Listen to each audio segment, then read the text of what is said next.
जय श्री गणेश। नारद जी का भगवान विष्णु को क्रोध पूर्वक फटकारना और श्राप देना, फिर माया के दूर हो जाने पर पश्चाताप पूर्वक भगवान के चरणों में गिरना और शुद्धि का उपाय पूछना तथा भगवान विष्णु का उन्हें समझा बुझाकर शिव का महामात्य जानने के लिए ब्रह्मा जी के पास जाने का आदेश और शिव के भजन का उपदेश देना। जय श्री गणेश।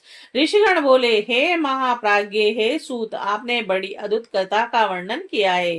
भगवान शंकर की माया धन्य है, यह चराचर जगत उसी के अधीन है। भगवान शंकर के वे दोनों गण जब अपनी इच्छा से कहीं अन्यत्र चले गए, तब काम विहल और अपमान से क्रुद्ध मुनि नारद ने क्या किया? सूत जी बोले, शिव की इच्छा से विमोहित उस राजकुमारी के प्रति विशेष आसक्ति होने के कारण अन्य अर्थ अनर्थ से ज्ञान से रहित मुनि ने उन दोनों को यथोचित श्राप देकर जल में अपना मुख और स्वरूप देखा और शिव इच्छा के कारण उन्हें ज्ञान नहीं हुआ और विष्णु के द्वारा किए गए छल का स्मरण करके दुसह क्रोध में आकर वे उसी समय विष्णु लोक में जा पहुंचे और शिव की इच्छा से ज्ञान सुनने तथा संविधा युक्त जल रही अग्नि के समान क्रुद्ध वे नारद विष्णु से अत्यंत अप्रिय व्यंग वचन कहने लगे। नारद जी बोले, हे हरे, तुम बड़े दुष्ट हो, कपटी हो और समस्त विश्व को मोह में डालते रहते हो। दूसरों का उत्साह तुमसे सहा नहीं जाता और तुम मायावी हो और तुम्हारा अंतकरण मलिन है। पूर्व काल में तुमने मोहिनी रूप धारण करके कपट किया, असुरों को वारुणी मदिरा पिलाई और उन्हें अमृत नहीं पीने दिया। छल कपट में ही रत रहने वाले हे हरे, यदि महेश्वर रुद्र दया करके विष न पी लेते तो तुम्हारी सारी माया उसी दिन समाप्त हो जाती। हे विष्णु, कपट पूर्ण चाल तुम्हें अधिक प्रिय है, तुम्हारा स्वभाव अच्छा नहीं है। भगवान शंकर ने तुम्हें स्वतंत्र बना दिया है। परमात्मा शंकर के द्वारा ऐसा करके अच्छा नहीं किया गया और तुम उनके प्रभाव बल को जानकर स्वतंत्र होकर कार्य करते रहते हो। तुम्हारी इस चाल ढाल को समझकर अब वे भगवान शिव भी पश्चाताप करते होंगे। अपनी वाणी रूप वेद की प्रामाणिकता स्थापित करने वाले महादेव जी ने ब्राह्मण को सर्वोपरि बतलाया है। हे हरे, इस बात को जानकर आज मैं बलपूर्वक तुम्हें ऐसी सीख दूंगा जिससे तुम फिर कभी कहीं भी ऐसा कर्म नहीं करोगे। आज तक किसी तेजस्वी पुरुष से तुम्हारा पाला नहीं पड़ा था, इसीलिए आज तक तुम निडर बने हुए हो और तुरंत है और परंतु हे विष्णु, अब तुम्हें अपने द्वारा किए गए कर्म का फल मिलेगा। भगवान विष्णु से ऐसा कहकर माया मोहित नारद मुनि अपने ब्रह्म तेज का प्रदर्शन करते हुए क्रोध से खिन्न हो उठे और श्राप देते हुए बोले, हे विष्णु, तुमने स्त्री के लिए मुझे व्याकुल किया, तुम इसी तरह सबको मोह में डालते रहते हो। यह कपटपूर्ण कार्य करते हुए तुमने जिस स्वरूप से मुझे संयुक्त किया था, उसी स्वरूप से हे हरे, तुम मनुष्य हो जाओ और स्त्री के लिए दूसरों को दुख देने वाले तुम भी स्त्री के वियोग का दुख भोगोगे। तुमने जिन वानरों के समान मेरा मुख बनाया था, वे ही उस समय तुम्हारे सहायक होंगे और तुम दूसरों को स्त्री विरह का दुख देने वाले हो, अतः स्वयं भी तुम्हें स्त्री के वियोग का दुख प्राप्त हो और अज्ञान से मोहित मनुष्यों के समान तुम्हारी स्थिति हो। अज्ञान से मोहित हुए नारद जी ने मोहवश श्री हरि को जब इस तरह श्राप दिया, तब उन विष्णु ने शंभु की माया की प्रशंसा करते हुए उस श्राप को स्वीकार कर लिया।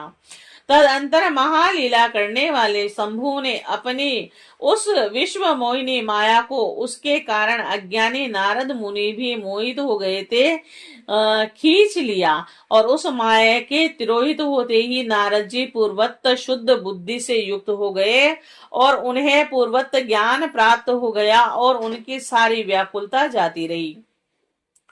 इससे उनके मन में बड़ा विस्मय हुआ। वे पश्चाताप करके बार बार अपनी निंदा करने लगे और उस समय उन्होंने ज्ञानी को भी मोह में डालने वाले भगवान शंभु की माया की सराहना की। तदंतर यह जानकर कि माया के कारण ही मैं ब्रह्म में पड़ गया था, वैष्णव शिरोमणि नारद जी भगवान विष्णु के चरणों में गिर पड़े।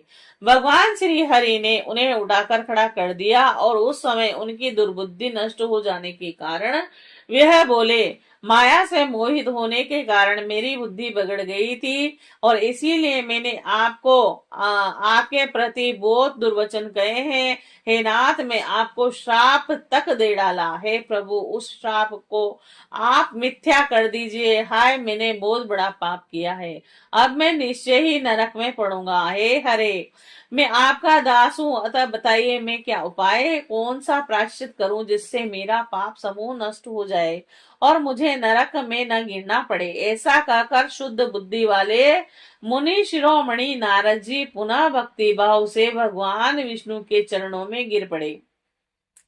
उस समय उन्हें बड़ा पश्चाताप हो रहा था और तब श्री विष्णु उन्हें उठाकर मधुर वाणी से कहने लगे। भगवान विष्णु बोले कि हे तात, खेद मत कीजिए, आप मेरे श्रेष्ठ भक्त हैं और इसमें संशय नहीं है। मैं आपको एक बात बताता हूँ, सुनिए। इससे निश्चय ही आपका परम हित होगा, आपको नरक में नहीं जाना पड़ेगा। भगवान शिव आपका कल्याण करेंगे।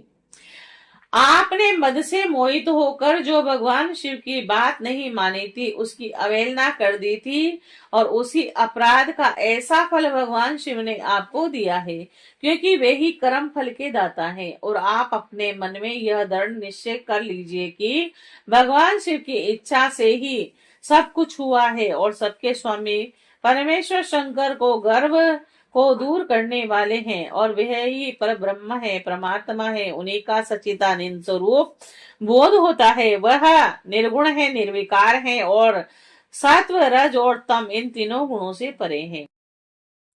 वे ही अपनी माया को लेकर ब्रह्मा, विष्णु और महेश इन तीनों रूपों में प्रकट होते हैं।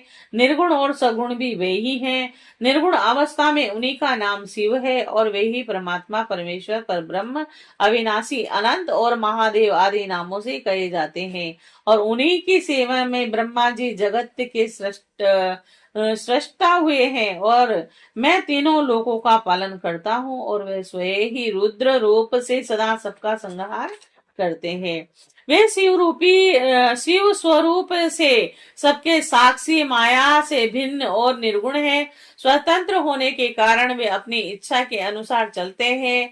उनका विहार, आचार, व्यवहार उत्तम है। वे भक्तों पर दया करने वाले हैं। वे नारद मुनि, मैं आपको एक सुंदर उपाय बताता हूँ जो सुखद समस्त पापों का नाश करने वाला और सदा भोग एवं मोक्ष देने वाला है। आप उसे सुनिए। अपने समस्त संशयों को त्याग कर आप भगवान शंकर के सुयश का गान कीजिए और सदा अन्य भाव से शिव के सत्य नाम स्तोत्र का पाठ कीजिए और जिसका पाठ करने से आपके समस्त पाप शीघ्र नष्ट हो जाएंगे। इस प्रकार नारद से कहकर दयालु भगवान विष्णु ने उनसे पुनः कहा, हे मुने, आप शोक न करें, आपने तो कुछ किया ही नहीं है। यह सब तो भगवान शंकर ने अपनी इच्छा से किया है और इसमें शंका नहीं है। और उन्होंने ही अपनी दिव्य बुद्धि का हरण कर लिया था और उन्होंने ही आपको काम का कष्ट भी दिया और उन्हीं भगवान शंकर ने आपके मुख से मुझे यह श्राप भी दिलाया। और इस प्रकार उन्होंने संसार में अपने चरित्र को स्वयं प्रकट किया और इसमें अन्य किसी का दोष नहीं। वह मृत्यु को जीतने वाले, काल के भी काल और भक्तों का उद्धार करने में तत्पर रहने वाले हैं और मुझे शिव के समान अन्य कोई प्रिय नहीं है और वे ही मेरे स्वामी हैं, सुख और शक्ति देने वाले हैं और वे महेश्वर ही मेरे सब कुछ हैं। हे मुने, आप उन्हीं की उपासना करें और सदैव उन्हीं का भजन करें, उन्हीं के यश का श्रवण और गान करें तथा नृत्य उन्हीं की अर्चना करें। हे मुने, जो शरीर मन तथा वाणी से शंकर को प्राप्त कर लेता है वही पंडित है। ऐसा जानना चाहिए कि वही जीवन मुक्त हो जाता है। शिव नाम रूपी इस दावा अग्नि से महापात कर रूपी पर्वत अनायासी जलकर भस्म हो जाते हैं। यह पूर्णता सत्य है, इसमें संदेह नहीं है। संसार में पापों के मूलभूत जितने भी प्रकार के दुख हैं वे सर्वथा मात्र शिव पूजन से ही नष्ट हो जाते हैं। अन्य उपायों से उनका नाश संभव नहीं है। मुने, वही वैदिक है, वही पुण्य आत्मा है, वही धन्य है और वही बुद्धिमान है जो सदा शरीर प्राणी और मन से भगवान शंकर की शरण में चला जाता है। जिनके विविध प्रकार के अधकृत्य तत्काल फलोन्मुख फल देने वाले होते हैं, उनका पूर्ण विश्वास त्रिपुर में विनाशक शिव में होता है। मां मुने, शिव की पूजा से जितने पाप नष्ट हो जाते हैं उतने पाप तो पृथ्वी में है ही नहीं। हे मुने, ब्रह्म हत्या आदि पापों की अपरिमित राशियां भी शिव का स्मरण करने से नष्ट हो जाती है। यह मैं पूर्णतः सत्य कह रहा हूँ। शिव नाम का कीर्तन करने वाले लोग ही शिव नाम की नौका से संसार रूपी सागर को पार कर जाते हैं। संसार का मूल पाप समूह है और उसका नाश नाम कीर्तन से ही निश्चित हो जाता है। हे महामुनि, शिव नाम रूपी कुठार से संसार के मूलभूत पापों का नाश अवश्य हो जाता है। पाप रूपी दावा नल से दग्ध हुए लोगों को शिव नाम रूपी अमृत पीना चाहिए। पाप की दावा अग्नि से तपे हुए लोगों को उनके बिना शांति देने का कोई अन्य उपाय नहीं मिल सकता। शिव इस नाम की अमृतमयी वर्षा की धारा से नहाए हुए लोग संसार के पापों की दावा अग्नि के मध्य रहते हुए भी शोक नहीं करते, इससे संशय नहीं है। राग देश में निरंतर रहने वाले लोगों की शिव के प्रति भक्ति नहीं होती, किंतु शिव के इसके विपरीत अर्थात पापों से विरत रहने वाले लोगों की मुक्ति तो निश्चय ही होती है। जिसने अनंत जन्मों में अपनी तपस्या से शरीर को जलाया होगा उसी की भक्ति भवानी प्राण बल्लभ शिव के लिए संभव है।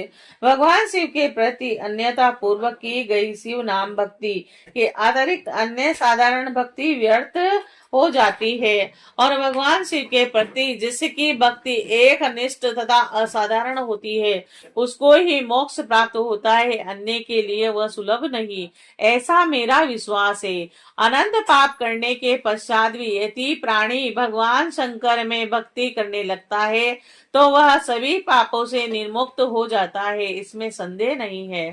और जिस प्रकार वन में दावा अग्नि से वृक्ष जलकर भस्म हो जाता है उसी प्रकार शिव भक्तों के पाप भी शिव भक्ति के प्रभाव से नष्ट हो जाते हैं। जो मनुष्य नित्य अपने शरीर को भस्म से पवित्र कर शिव की पूजा में लगा रहता है वह महान कष्ट देने वाले संसार रूपी अपार सागर को निश्चय ही प्राप्त कर जाता है। ब्राह्मणों का धन हरण करके और बहुत से ब्राह्मणों की हत्या करके भी जो मनुष्य विरूपाक्ष भगवान शंकर की सेवा में लग जाता है उसे उन पापों में लिप्त नहीं होना पड़ता। संपूर्ण वेदों का अवलोकन करके पूर्ववर्ती विद्वानों ने यह निश्चय किया है कि भगवान शिव की पूजा ही संसार बंधन के नाश का उपाय है। हे मुने, आज से प्रयत्न पूर्वक सावधान रहकर विधि विधान के साथ भक्ति भाव से नित्य जगदम्बा पार्वती सहित महेश्वर सदाशिव का भजन कीजिए। पैर से लेकर सिर तक भस्म का लेपन करके समयक रूप से आदर पूर्वक सभी श्रुतियों से सुने गए षडाक्षर शिव मंत्र ओम नमः शिवाय का जप कीजिए और प्रयत्न पूर्वक बिताए गए नियम अनुसार भगवान शिव के प्रिय रुद्राक्ष को धारण करके अत्यंत सद शक्ति से ही सविधि मंत्र का जप करना चाहिए और नित्य शिव की ही कथा सुननी है और कहिए अत्यंत यत्न करके बारंबार शिव भक्तों का पूजन कीजिए। प्रमाद से रहित होकर सदा एकमात्र शिव की शरण में रहिए, क्योंकि शिव के पूजन से ही निरंतर आनंद प्राप्त होता है। हे मुनि श्रेष्ठ, अपने हृदय में भगवान शिव के उज्जवल चरणार बिंदों की स्थापना करके पहले शिव के तीर्थों में विचरण कर कीजिए। हे मुने, इस प्रकार परमात्मा शंकर के अनूप महामात्य का दर्शन करते हुए अंत में आनंद वन काशी जाइए और वहां स्थान भगवान शिव को बहुत ही प्रिय है और वह विश्वनाथ जी का दर्शन करके भक्ति पूर्वक उनकी पूजा कीजिए।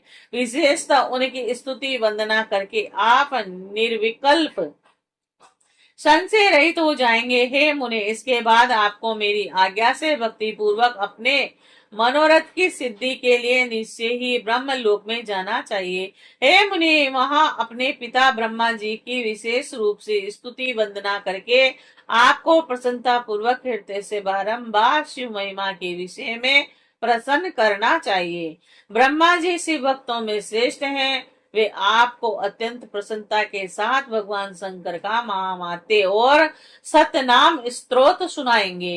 हे मुने, आज से आप शिवाराधना में तत्पर रहने वाले शिव भक्त हो जाइए और विशेष रूप से मोक्ष के भागी बनिए। भगवान शिव आपका कल्याण करेंगे। इस प्रकार प्रसन्नचित हुए भगवान विष्णु नारद मुनि को प्रेम पूर्वक उपदेश देकर शिव जी का स्मरण वंदन और स्वतन करके वहां से अंतर्ध्यान हो गए। श्री शिवाय नमस्तुभ्यम्।